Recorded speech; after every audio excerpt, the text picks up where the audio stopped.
Good morning, guys. Welcome to another episode of Island Girl. Island Girl is still in New Jersey. I'm having an amazing time. The first day we got here, the first day we got here was at 2 in the morning, so it doesn't count.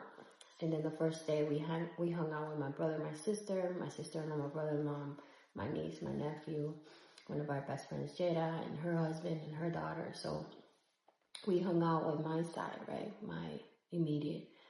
Julie couldn't come because Julie just had surgery. She just had breast surgery, pretty much, on the same day that I got here on the 23rd. So she's still healing. She's still, managing her pain and all that stuff. So as soon as she's better, either I'm going to go visit her or she's going to come visit me. But if Julie was better, and if she didn't have her surgery on Thursday, she would be here on Friday too. But anyways, so then the next day, Saturday, we went to Bayside, right? So we went to his brother's house, who lives upstate in not Mount Vernon, upstate in Hopewell Junction, right? It's like an hour and 20 minutes away. Un Campito, he had a big house, 4 bedrooms, a whole big lot in his backyard. So it's like, you see all the deer and there's fox and everything. And yeah, so the kids, we love going over there. We, the adults, love going over there, and the kids love going over there. The adults, that's our time. Like, that's our QT, right? We talk about everything that's going on. We catch up. We do things, either adult things, right? That's the time that we're, like kids with our own people, right? And so, yeah, so anyways, so the kids do their own shit. So the boys are playing technology, not iPads, but video games. And then the girls are in the girls' room, and they have so much toys. They're playing hide and seek. I played hide and seek with them so many rounds because my 2 nieces, Emma and Alina, they will keep coming to me, Tia, let's play again. And I couldn't say no because they're so excited that I'm playing with them, and I'm invested. It's so fun. And it like kind of puts me back to when I was a kid, It was pretty beautiful. I'm just being there, present, enjoying them. There was a moment when I was in the swings with Alina. I was pushing her, the youngest one. She's 3 turning 4. Last year, she didn't talk a lot. And she also was very like resistant to people. Like, she would be around her mom, but other than other people, she didn't really like. She didn't talk too much, and she didn't like want to be around, or like, she was resistant, right? Her nervous system was like, don't nobody carry me other than my mom, things like that. And so now she's like talking full sentences. Like, I'm there pushing her on the swing, and she's telling me about like some beef that she had at school, some girl that doesn't like her because she's Mrs. because she is a little boy's friend. And anyway, so I guess the little girl likes the little boy, and the little boy is closer to Alina. So Alina's like, that girl doesn't like me, and this person doesn't like me. And I'm like, who doesn't like you? We're gonna go beat them up. And she's like, like, she's so freaking cute. And it's like, but it's okay, I'm going to another school, and they're not going to that school. And I'm like, good, and let me know if anybody's mean to you in the other school too, whatever, because I go to your school. And she's just like so proud that like I have her back and stuff. And then after that, she's like holding my hand everywhere, and Tia, and like carry me. And it's like she opened up completely to me, and I love it. I really loved it, and because Emma was like that already, but Alina, the younger one, it took some time for her to open up, not just to me, to everybody, but since I'm here less, it's harder, but that's it, me la gané. But anyways, we had such a great time. We had a lot of like one-to-ones, a lot of like vulnerable talks and all that, and in the nighttime, so Bae gets like shrooms and stuff, like natural medicinal stuff. And so we did some, and we're outside, and like we have a fireplace, the fire outside, and because it's a little chilly, so we have a fire going, and we're listening to R&B music. Like, the vibe was just like love, relaxing, singing all these old songs, Aaliyah, and old songs, like the oldies. So it was so beautiful. It was such a vibe, right? And the kids are outside playing, then they play basketball outside. So it's just a very, very mellow, very loving container. Very beautiful. And yeah, it was just great to be together because we hadn't been together since January. And it's been, 6 months. It's a long time. So just catching up and talking and like, what's up with you? How's work? How's friends? How's this and that?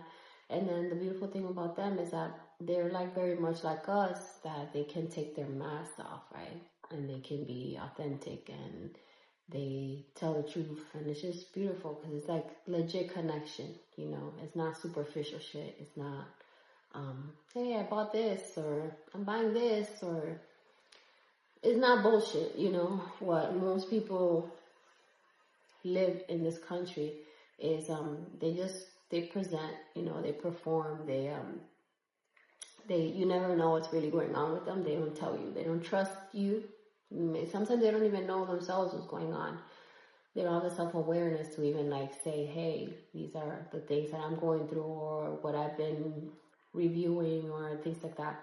But Bay's brother and his wife are super like authentic, transparent. They tell the truth, and it's, we love it. We love hanging out together. We have so much fun. We laugh so much. We're like kids, literally like our kid selves come out to play when we're together. And it's just so beautiful. And yeah, so we had an amazing time. They're about to go to Mexico soon. And then when they come back, we'll hang out again. And they'll come over to our house. And then we'll hang out like that.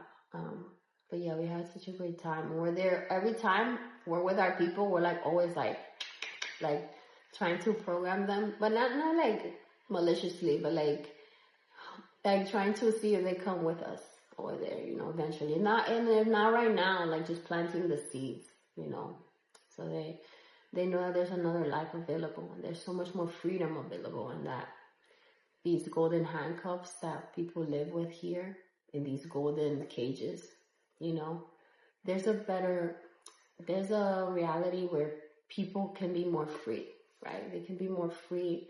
They can work less.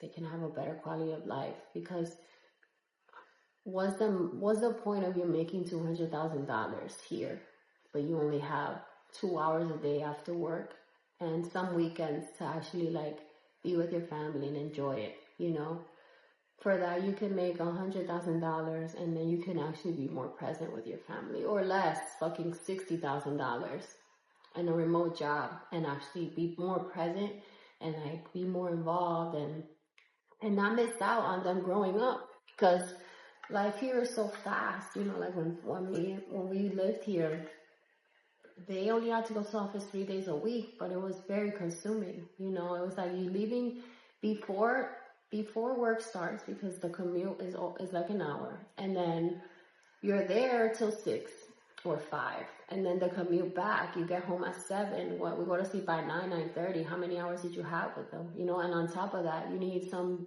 decompressing time, because it's difficult to do these jobs and to be, interacting with people, and also these jobs are very like draining. They're not something that is like, oh, this is my divine gift, I'm doing my divine gift, so this powers me up.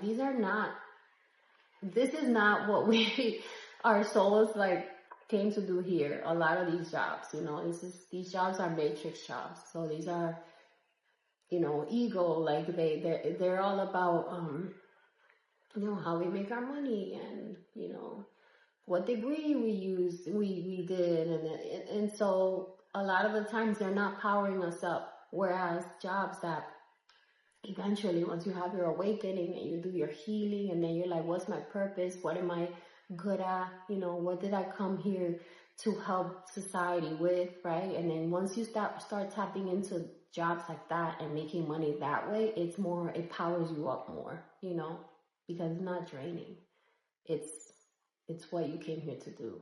And it's just like, it's an energy exchange. So you're doing it and you love it, and then you're getting paid for it, because So that's what I think the future will be like once society keeps, once Earth keeps rising in frequency and society keeps healing. We're in pretty much, we are in a purge, right? Things are coming up to be seen. People are seeing it, and then if they're brave enough and courageous enough, they are dealing with it, right? And they're healing it. Things are coming up to be seen, right? Things like my parents weren't there for me the way that I'm there for my kids, or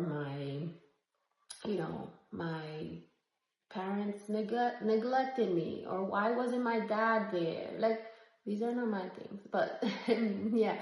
So that all this stuff is coming up, right, from the past, because there's timelines in the past, or versions of you that didn't get resolution for those things, right? And so they're coming up for you to see it, for you to feel it, for you to heal it, and then those shadow, dark parts or things that need healing, you're alchemizing that into light, right? And so then you have more light, you have more wisdom, you have more grace, right? Because when you're seeing these things, right, we're like, damn, for example, how come my parents never went to my chorus concerts? I was in chorus from 6th to 8th grade. I don't remember anybody coming to see me, ever. Nobody. All right, I was also very introverted and I was very shy. So I was probably not saying, hey guys, come to my concert. I wasn't like, hey, I have a concert. But I was going to fucking practice every day. And when we had in the morning, I would do practice before school, right? Chorus, rehearsal, whatever. So we would go like an hour before school every day. That was part of being in the chorus.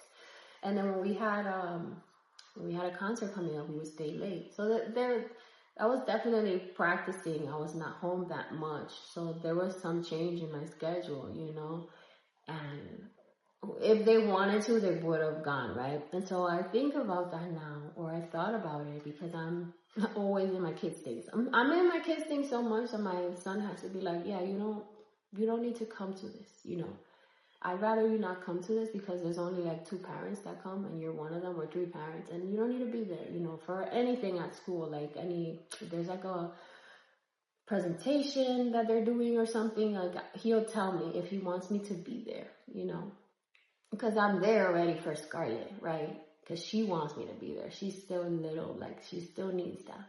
But him, it's more about like, hey, I'm in high school now, like high school parents don't come anymore, but I make sure,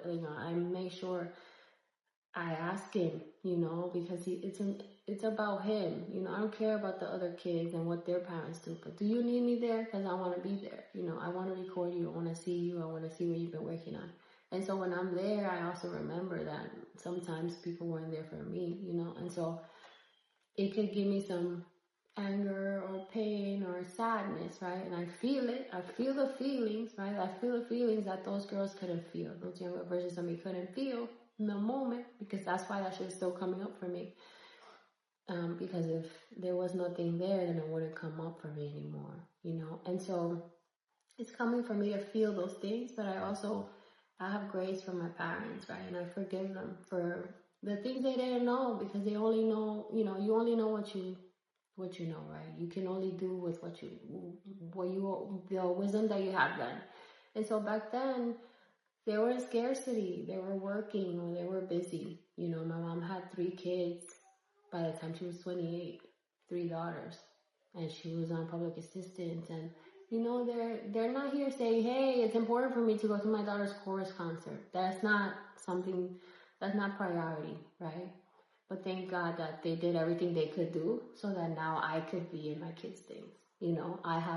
I forgive them, and I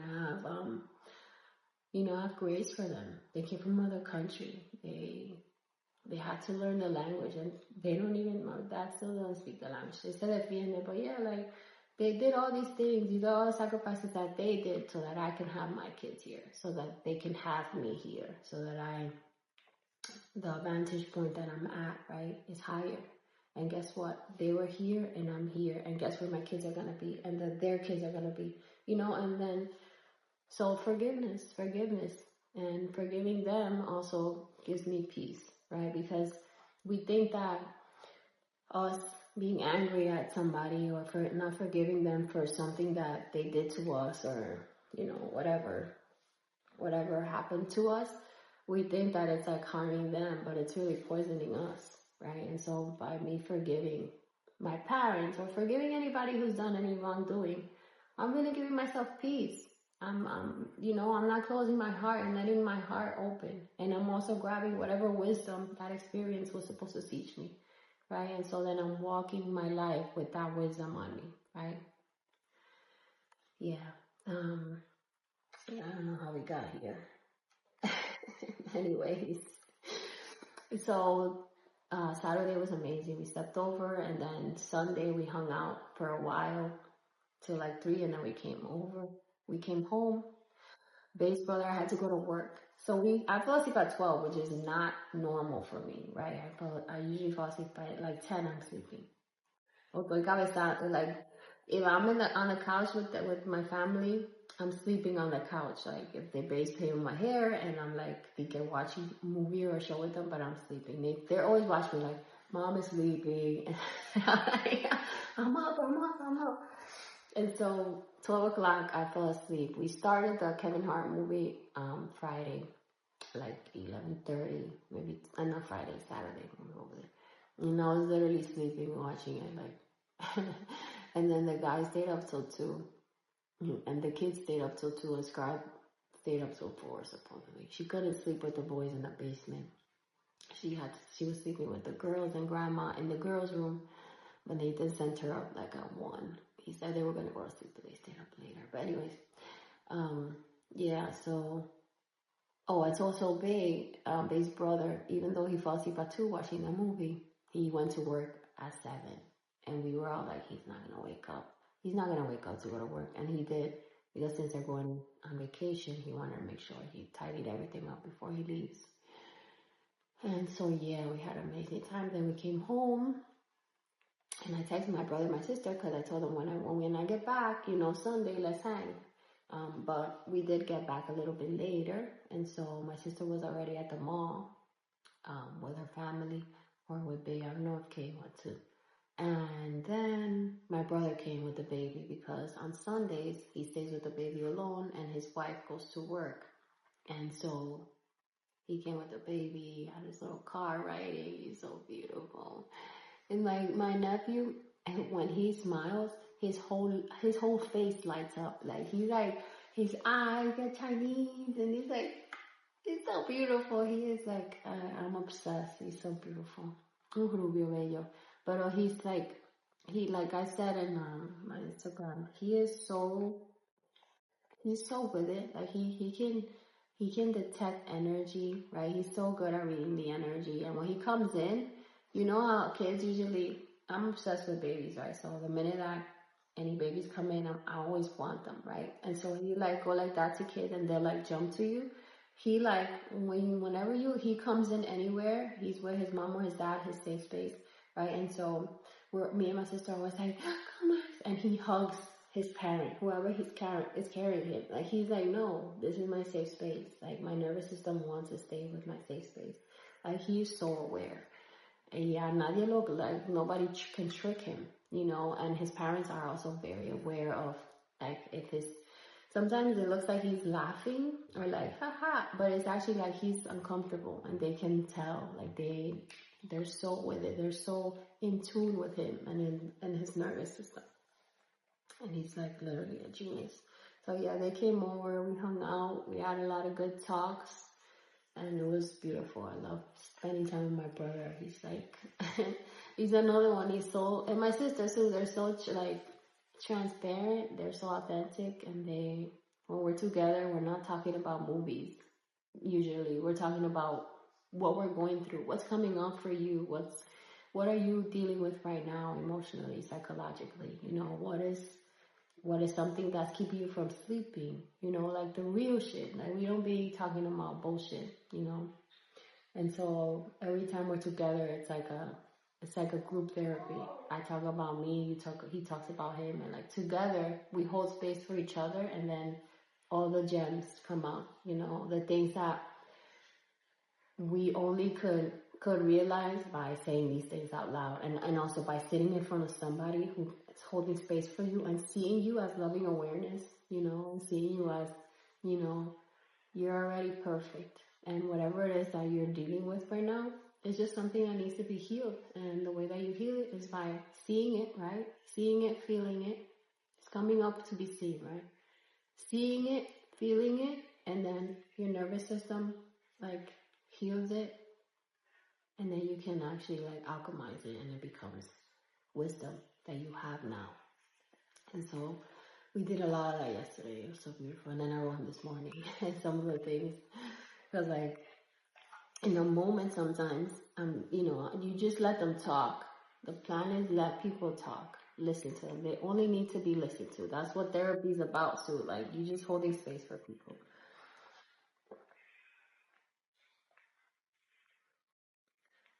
People already know what they have to do. People don't come to you so that you can give them a plan or the solution. They come because they need somebody to hear them. And then deep down inside of them, there's already, they know what they need to do. The solution is inside of them. They just need to verbalize it so that they know what the solution is, and so that they could come to that point, right? And then that's why therapists are good, because they help you get there. You could be all over the place with all these like, so what do you think your next plan is? Why do you think this happens every time you're around this person? They just help you hone in on what you're missing, the link that you're missing, like you're unable to see it, right? Everything's like all over the place. They're helping group it, like, okay, this happens when this, right? And so what do you need to do now? Okay, the next session, like, it just helps you see things that you are unable to see, right? Because they're unbiased. So yeah. And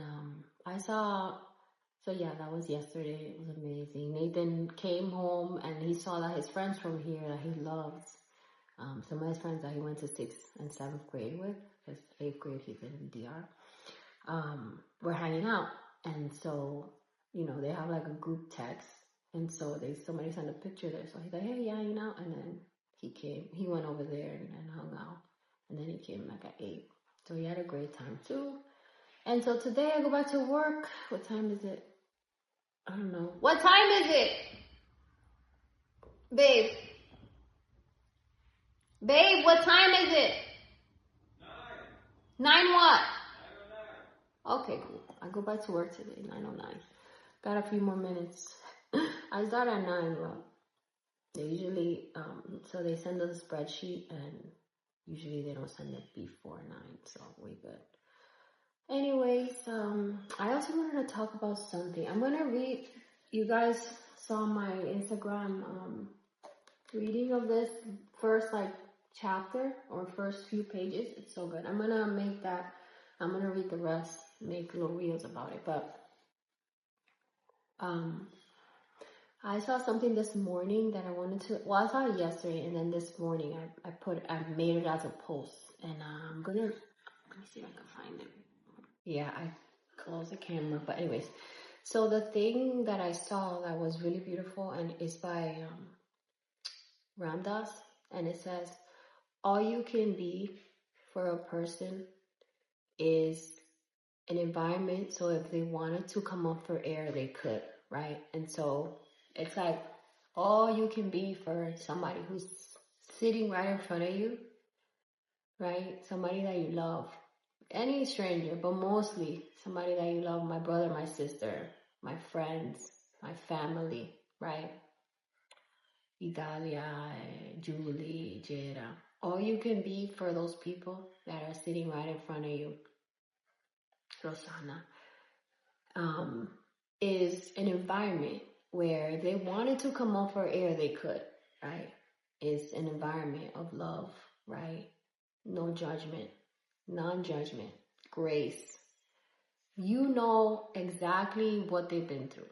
They've told you. You are a safe space for them. So you know what they've been through. You know the challenges they're going through, right? You know everything. The hardest shit they've been through that they've been able to get through, right? And that they've overcome.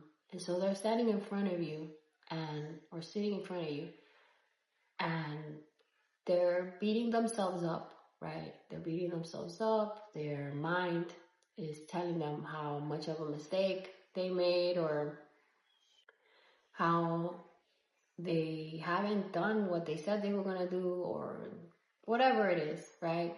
And so you, as loving awareness, are sitting in front of them, and you are that environment now. You are that container that if they wanted to come up for air, they could, right? They wanted to, silence their mind and tap into the loving awareness that they are too, that lives inside of them, that is under all that programming and all that indoctrination and all that psychological, emotional trauma that they've fucking taken on, because we live in this world, right? In this matrix where everybody is programmed and everybody is traumatized, And so they're sitting in front of you, and you're listening to them, right? And you are that loving awareness that's seeing them for who they are, right? Seeing them for everything they've done right,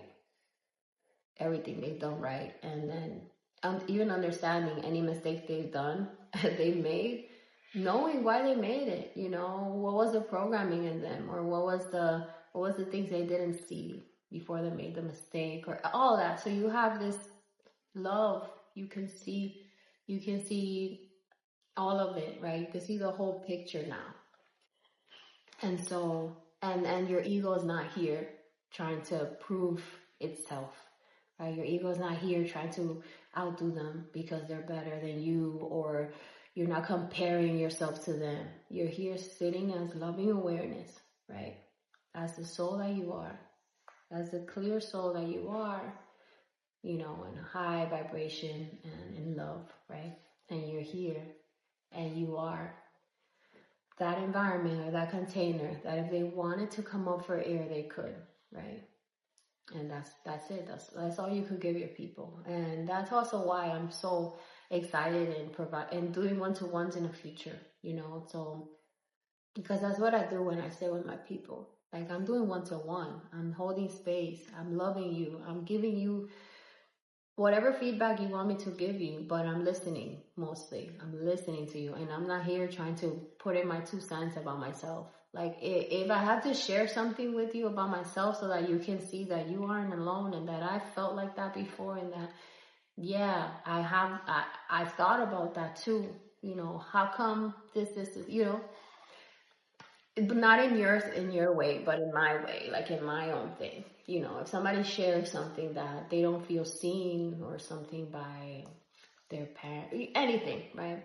If there's any way that me sharing something about myself helps them see that they're not alone in that, then I do. But I try not to talk about my shit, because right now I'm listening to you.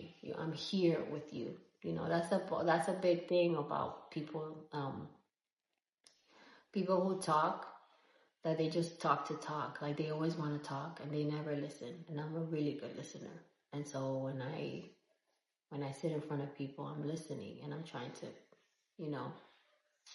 piece together what you're trying to say, and also say that back to you so that you can hear it, right? But sometimes people don't hear themselves.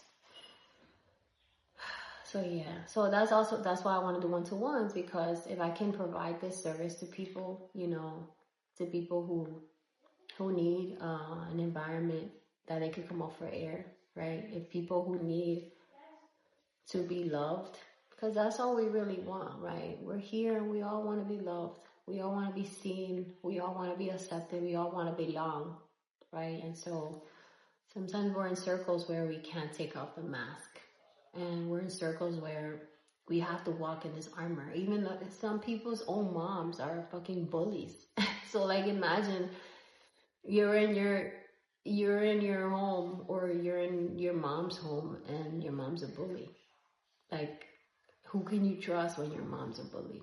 You know, and so that's the service that I want to be able to provide to people that actually want to heal and that want to be sitting in front of loving awareness so that they can love themselves, right? Because at the end of the day, that's all we are. That's all we need to love ourselves, right? To heal whatever is blocking our vision, to heal whatever is programming us to not love ourselves, to take that programming off and to reprogram ourselves in our subconscious mind with love, right? To reprogram ourselves with all the ways that we are perfect and we were born perfect. And we will always be perfect regardless of the mistakes that we've made, because under all that programming and all that ego shit that we've accumulated as these human beings walking this earth, we are divine. We are the divine having a human experience. And we can all get there. You know, we can all take all the veils off, right? Which is what this is about. Take those veils off, and you will too realize that you are God, and that everybody sitting in front of you is God, and that dog over there is God, and the bird is God, and the trees are God, and everybody's God. Bay's asking for coffee. Anyways, I love you guys. Another episode of Island Girl in New Jersey. Peace out. I'll do more of these. And I'm also going to read another little bit of the book today on Instagram. So look for that. Bye.